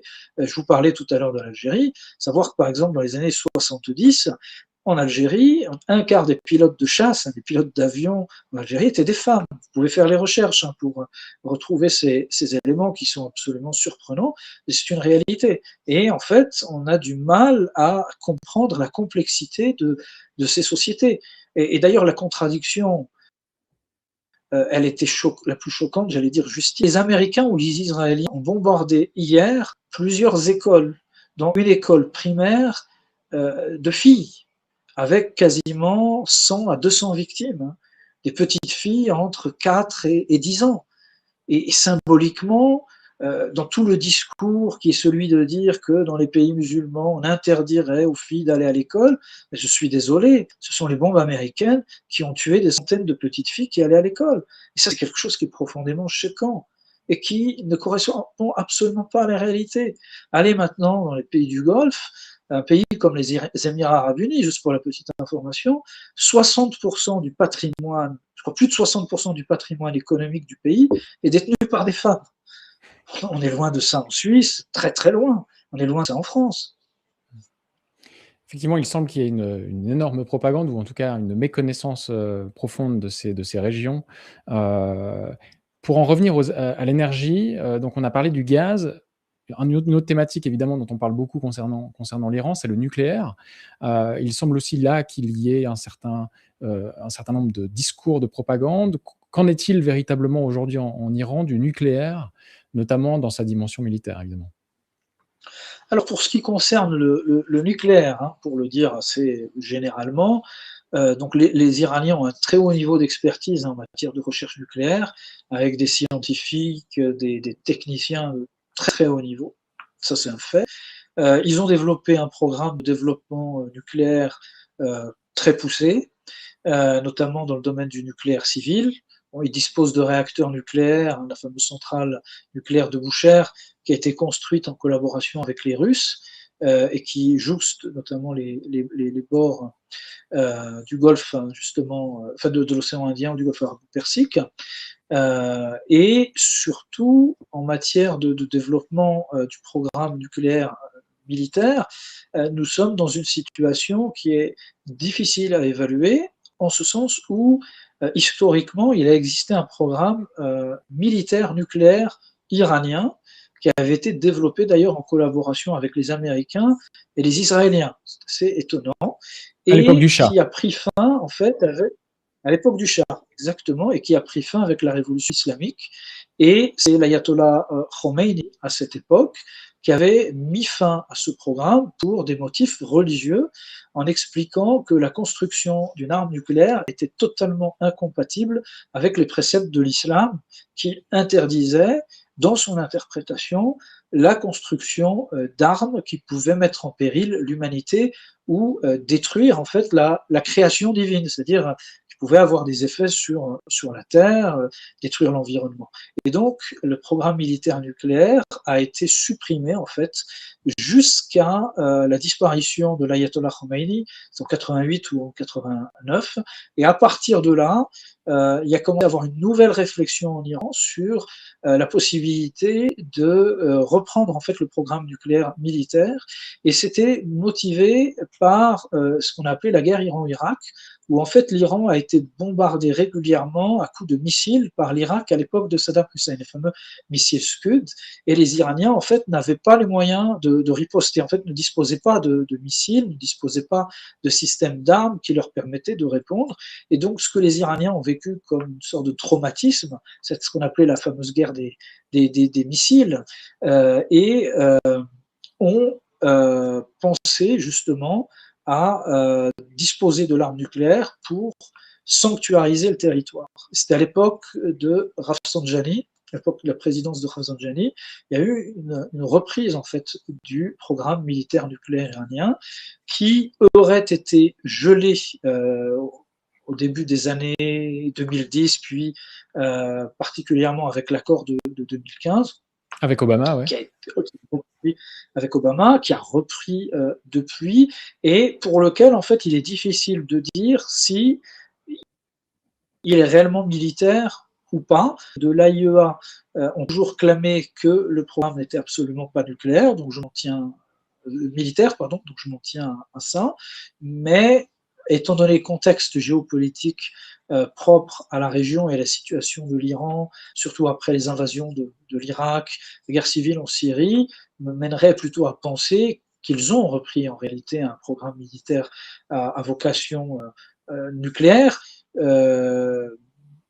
et que c'est d'un point de vue rationnel quelque chose qui est tout à fait compréhensible étant donné le contexte régional, sachant que l'Iran n'est pas seulement confronté à la puissance nucléaire israélienne, mais également au Pakistan, qui est également un pays nucléaire, et également un certain nombre de pays, les pays du Golfe, qui lui ont été hostiles, notamment à travers un discours qui a été longtemps porté par l'idéologie wahhabite, qui exprimait un discours particulièrement violent à l'égard des chiites.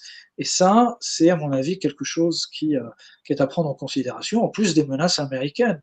Et puis surtout, l'épisode de la Corée du Nord, qui a réussi à sanctuariser son territoire et à se protéger au final, grâce à l'arme nucléaire. Rappelez-vous, lorsque les États-Unis parlaient d'axe du mal, vous voyez le destin qui a été celui de l'Irak. Si l'Irak avait disposé de l'arme nucléaire, est-ce que Saddam Hussein serait tombé? Certainement que non. Si la Syrie avait eu l'arme nucléaire, est-ce que Bachar al-Assad serait tombé? Très certainement que non. Et pareil pour l'Iran.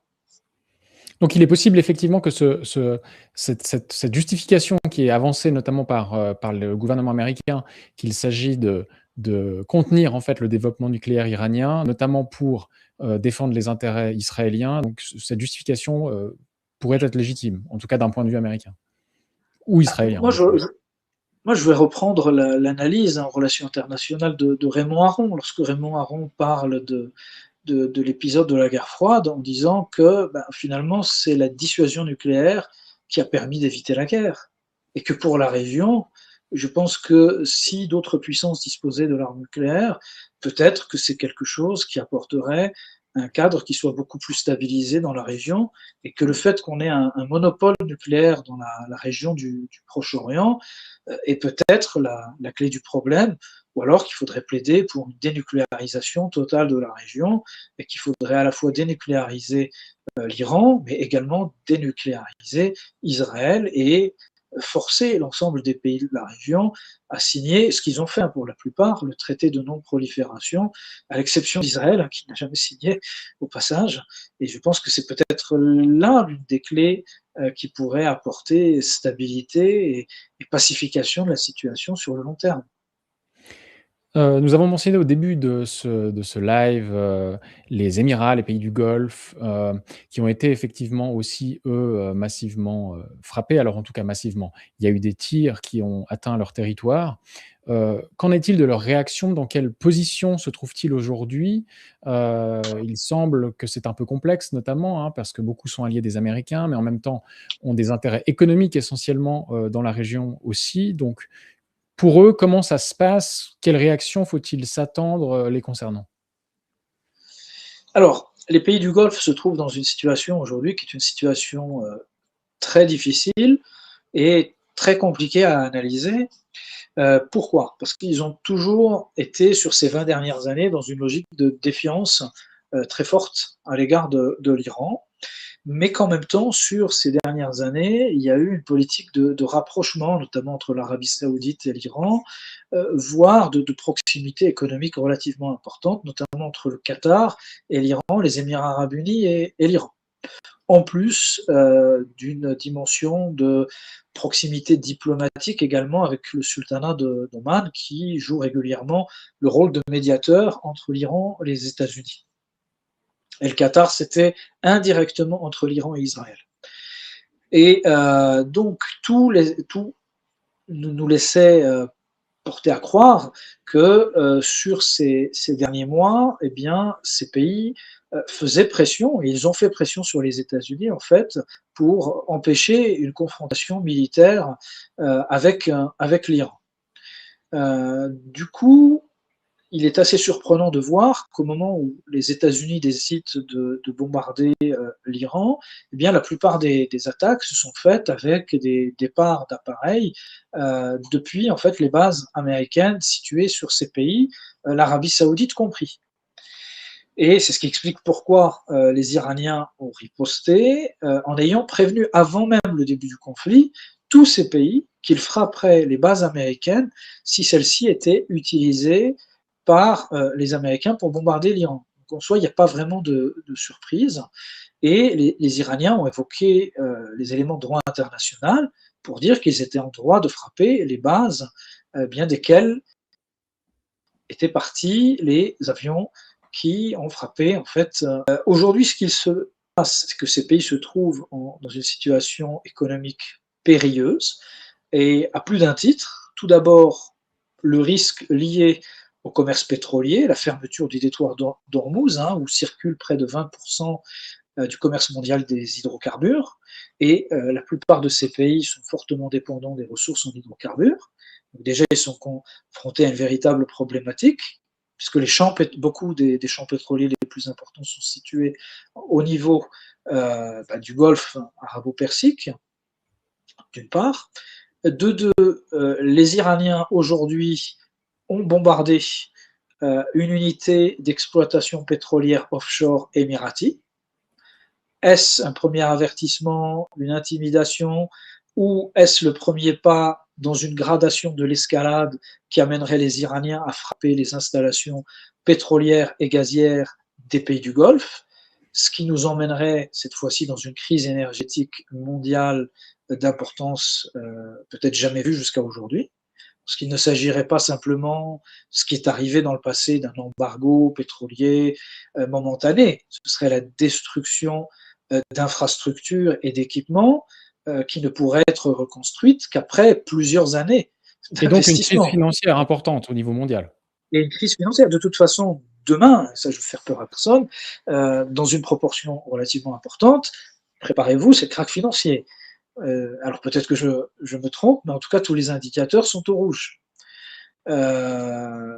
Et ça, c'est un élément également, je vous parlais tout à l'heure de guerre sur l'aspect militaire, sur l'aspect économique et l'aspect politique.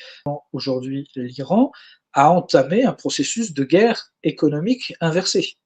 À travers d'abord la déclaration de fermeture du détroit d'Ormuz qui a eu un effet psychologique, la destruction d'un pétrolier qui a coulé aujourd'hui même. Donc, le fait que l'Iran maintenant ait montré qu'elle va intervenir militairement sur les bateaux qui souhaiteraient traverser le détroit d'Ormuz, et l'étape suivante qui a été celle de bombarder une unité d'exploitation pétrolière offshore émirati, on se retrouve dans une situation de péril économique réel.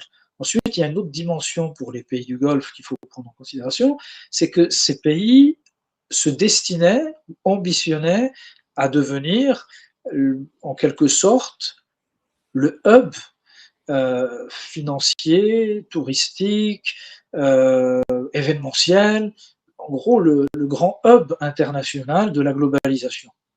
Et si on regarde toutes les politiques menées par les Émirats arabes unis, le Qatar, l'Arabie saoudite, depuis ces 20 dernières années, c'est un sans faute, avec une montée en puissance, une croissance économique, une dynamique absolument exceptionnelle. Des réussites, l'organisation de la Coupe du Monde au Qatar 2022, les grands projets saoudiens Vision 2030, la montée en puissance des Émirats arabes unis, vraiment qui ambitionnaient de devenir la première place financière du monde. Et ils en avaient tous les atouts. Un Dubaï qui contrôle le marché de l'or, très contestable vis-à-vis de ce qui est notamment au Soudan. Le fait d'être venu un petit peu une espèce de paradis financier qui ne dit pas son nom et qui développait en même temps un projet de dinar or numérique, le fait de voir le dirham devenu monnaie d'échange qui s'est imposé au sein des BRICS, au dépens même du yuan qui était plutôt attendu. Donc tout cela laissait présager pour ces pays d'un avenir radieux et d'une position de plus en plus centrale, profitant de leur centralité également géographique entre l'Afrique, l'Europe et l'Asie. Et donc, le fait que ce conflit dure et s'enlise dans le temps risque de contribuer en fait à la faillite de tous ces projets économiques. Et on le voit aujourd'hui avec Dubaï, qui est vraiment devenu presque la cible prioritaire de l'Iran, qu'il faut comprendre à la fois comme un règlement de compte iranien vis-à-vis des Émirats arabes unis qui ont très fortement déstabilisé l'Iran sur ces dernières années, qui s'est confronté à l'Iran sur un certain nombre de sujets, mais aussi l'Iran qui cherche à jouer des contradictions internes au sein des pays du Golfe, parce qu'aujourd'hui, il y a un conflit de plus en plus ouvert entre l'Arabie saoudite et les Émirats. Ils s'affrontent à travers des proxys, et on peut d'ailleurs analyser le conflit entre l'Afghanistan et le Pakistan comme un affrontement indirect entre l'Arabie saoudite et les Émirats arabes unis. Ça pourra faire l'objet d'une autre émission, et que les Iraniens contre les frappes sur les Émirats donnent un peu satisfaction aux Saoudiens, en fait, qui n'en demandaient pas tant. Même si les Saoudiens sont en opposition avec l'Iran du fait que l'Arabie saoudite a vu les bases américaines bombardées par les Iraniens. Mais en même temps, pourquoi les Iraniens frappent et ont pris pour cible Dubaï? C'est en fait pour hâter une crise économique et mettre en faillite en fait le système des Émirats arabes unis qui ont voulu créer une économie diversifiée, notamment sur des éléments de ce qu'on appelle l'économie résidentielle. Or, pour que ce système tienne, dans sa dimension à la fois résidentielle et financière, il faut qu'il y ait la stabilité, il faut qu'il n'y ait pas la guerre. Or, si Dubaï est régulièrement frappé et que l'on commence à voir toutes ces images d'émigrés étrangers, que ce soit les petites mains ou dans les domaines les plus sophistiqués économiquement parlant, vouloir réunir, alors ça c'est une image catastrophique pour le pays qui aura bien du mal à s'en remettre. Situation très complexe en tout cas, dans cette région, on le voit, et effectivement l'ouverture des marchés lundi, risque de quand même de donner quelques surprises. On verra comment ça évoluera. Alors j'arrive au terme des questions que je voulais aborder, des points que je voulais aborder ce soir. Je vais juste peut-être prendre quelques questions, des, téléspectateurs dans le chat. D'ailleurs, merci pour votre présence. Vous étiez plus de 2000 à nous suivre tout au long de cette conférence, de cette intervention, de cet échange. Donc merci beaucoup. C'est un format nouveau pour nous. Donc je pense que ça nous encouragera à reproduire l'exercice dans les mois, les semaines à venir. Mais voilà, encore peut-être quelques questions sur le sujet. On en a déjà pas mal traité. Mais oui, il y avait une question sur le nom des opérations militaires. Alors effectivement, la dernière, c'est Epic Fury, mais on a eu Bouclier de Juda, Lion rugissant. C'est des appellations assez grandiloquentes. Comment les expliquer? Est-ce qu'elles ont un sens profond ou est-ce que c'est juste du marketing pour vendre une guerre ou en tout cas une opération? Il y a toujours une dimension symbolique dans ces appellations. Le bouclier de Juda, je pense que vous pouvez comprendre assez facilement que cela renvoie à des références qui sont des références religieuses, parfois même eschatologiques. Donc oui, effectivement, il y a une dimension symbolique que l'on retrouve très fortement dans ces appellations et qui exprime également peut-être des intentions cachées. C'est-à-dire qu'on ne choisit pas ces noms toujours par hasard. Des fois, ce sont des noms d'opportunités. C'est un camion qui passe avec un nom. Donc on va reprendre ce nom-là pendant qu'on est à la recherche. Et mais il y a une dimension qui n'est pas justement à évacuer, que j'aimerais peut-être évoquer en quelques lignes. Ça avait fait d'ailleurs l'objet d'une chronique que j'avais rédigée pour Antithèse il y a quelques jours, la dimension messianique aujourd'hui que l'on retrouve dans beaucoup de conflits et dans la région, aujourd'hui dans l'opposition qui s'exprime et se précise, se matérialise entre Israël, l'Iran et les États-Unis, il faut regarder que nous avons affaire à 3 pays qui sont les plus fortement marqués à l'échelle planétaire par une dimension messianique, eschatologique, que l'on retrouve du côté israélien à travers ce qu'on appelle aujourd'hui révisionniste, pardon, mais qui s'inscrit un petit peu dans une logique d'approche manichéenne d'établissement d'une sorte d'empire qui s'attellerait sur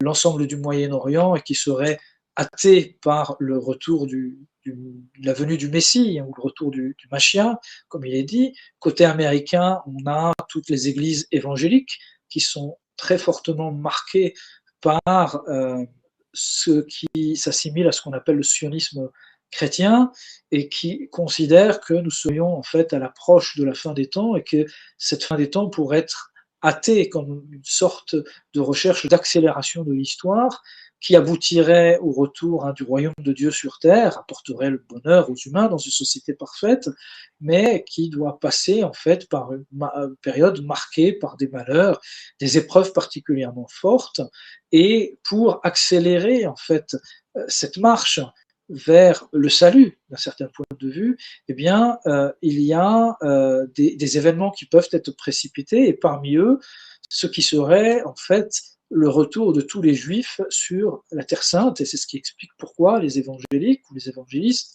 eh bien, apportent un soutien absolu et total à Israël, un soutien qui passe même avant le soutien des États-Unis.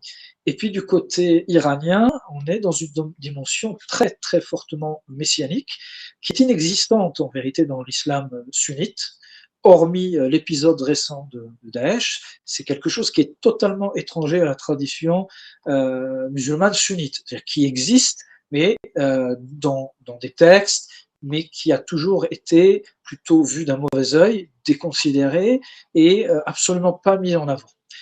Par contre, dans l'islam chiite, c'est un élément qui est absolument central, cette idée que les musulmans chiites sont dans l'attente en fait de l'arrivée de ce qu'ils appellent le Mahdi, qui est en quelque sorte le sauveur, qui est celui en fait qui va combattre dans un certain nombre de batailles finales les partisans du mal et qui vont hâter le retour de Jésus, qui va être justement celui qui va établir en quelque sorte un royaume parfait et hâter la fin des temps, sachant que Jésus, dans l'islam et le Coran, est un personnage absolument central, qui est considéré comme un prophète, non pas comme fils de Dieu. Et s'il devait exister une hiérarchie des prophètes, le prophète Jésus est numéro un devant le prophète Mohammed. C'est pour la petite information. Oui, ça, Permet de casser aussi. c'est vrai qu'on connaît assez mal tous ces sujets-là et c'est très important et d'ailleurs, c'est intéressant de poursuivre. Je fais ma petite aparté là, mais c'est des sujets, à mon avis, dont on parle pas assez, encore une fois et donc merci de le faire, ce soir pour nous ici, parce que ça explique les dimensions symboliques sous-jacentes de toutes ces dynamiques. Et c'est ce que Trump n'a peut-être pas compris en assassinant Ali Khamenei, le guide suprême, parce qu'il y a cette dimension messianique qui existe chez les chiites, et je pense qu'il n'a fait que réactiver cette dimension, et que ce n'est peut-être pas la meilleure mesure qui a été prise par Donald Trump, parce qu'au contraire, il va hâter les vocations messianiques qui sont très présentes dans le monde chiite, et je pense que d'un point de vue sécuritaire, il va falloir faire preuve d'une vigilance extrême. Mmh. Et peut-être dernier point qui a été abordé dans le chat, alors il y en a plusieurs, mais on va peut-être pas tous les prendre non plus, mais un point qui concerne quand même nos régions, c'est la réaction des Européens, à ces bombardements. Là encore, bon, on peut parler et de violation du droit international, mais là encore, les Européens ont réagi de manière plutôt positive dans le sens de, voilà, comment dire? Le régime iranien va tomber, c'est une bonne chose et cetera. L'axe du mal est attaqué. Heu, quelle lecture fais-tu de ces réactions européennes? Non, pour moi, les réactions européennes sont absolument pas à la hauteur. L'Europe aurait dû mettre tout son poids sur la table, pour empêcher cette guerre. Et tout au contraire, déjà un certain nombre de pays européens ont participé indirectement à la guerre, directement pour certains le Royaume-Uni, indirectement malheureusement un certain nombre de pays de l'Union européenne qui ont à leur échelle à travers bases dans lesquelles ils étaient présents, notamment dans les pays du Golfe, et malheureusement ont facilité la tâche aux États-Unis, là où ils auraient dû peut-être faire front avec la Chine. Je ne vais pas dire la Russie parce que on va considérer que les relations avec la Russie ne sont pas bonnes, mais avec l'ensemble des pays du Golfe, un certain nombre de pays de la région, la Turquie, qui était fermement opposée à cette guerre, dont ils ont conscience en fait des conséquences dramatiques. Et je considère aujourd'hui que les leaders européens n'ont vraiment pas pris conscience du danger que représenterait un effondrement de l'Iran. Je n'irai pas à dire que l'effondrement de l'Iran signifierait très certainement la montée en puissance et la prise du pouvoir par l'extrême droite en Europe, mais je pense que c'est une des hypothèses les plus sérieuses et que certains n'ont pas l'air d'avoir pris conscience du danger véritablement que représente la déstabilisation d'un pays aussi grand et aussi important que l'Iran. Eh bien, nous ferons le suivi de ces événements, dans les prochains jours, dans les prochaines semaines, autant dans nos articles, sur notre site internet que, sur notre chaîne YouTube avec potentiellement d'autres lives, d'autres réactions à l'actualité comme ça. Bien évidemment, nous allons continuer à faire nos entretiens long format, habituels. Mais donc en tout cas, ben, merci Hichem pour, ta présence, ce soir. Voilà, malgré, le ramadan et voilà le timing qui était un peu serré, au dernier moment. Mais en tout cas, merci pour ta présence, pour ces éclairages. Voilà, il y avait beaucoup de monde qui était présent, donc je pense que ça a plu, ce format a plu. Merci à toutes et tous d'avoir participé, de nous avoir suivis durant ces presque 2 heures d'échange sur cette actualité brûlante et qui aura des impacts très importants pour la région et potentiellement aussi pour le monde. Donc voilà, merci à tous. On espère qu'il n'y a pas eu trop de problèmes techniques, mais je crois que ça a été. Voilà, c'était une première pour tout le monde ici. Donc voilà, il fallait se lancer. Ça s'est plutôt bien passé. Merci à tous. On va en rester là. À très bientôt et n'hésitez pas à nous soutenir encore une fois sur nos différents canaux. On en a besoin pour continuer à faire ce que l'on fait de manière indépendante. Voilà. Merci à tous et Hichem, à très bientôt. Bonne soirée à À toi. très bientôt. Merci. Bonne soirée.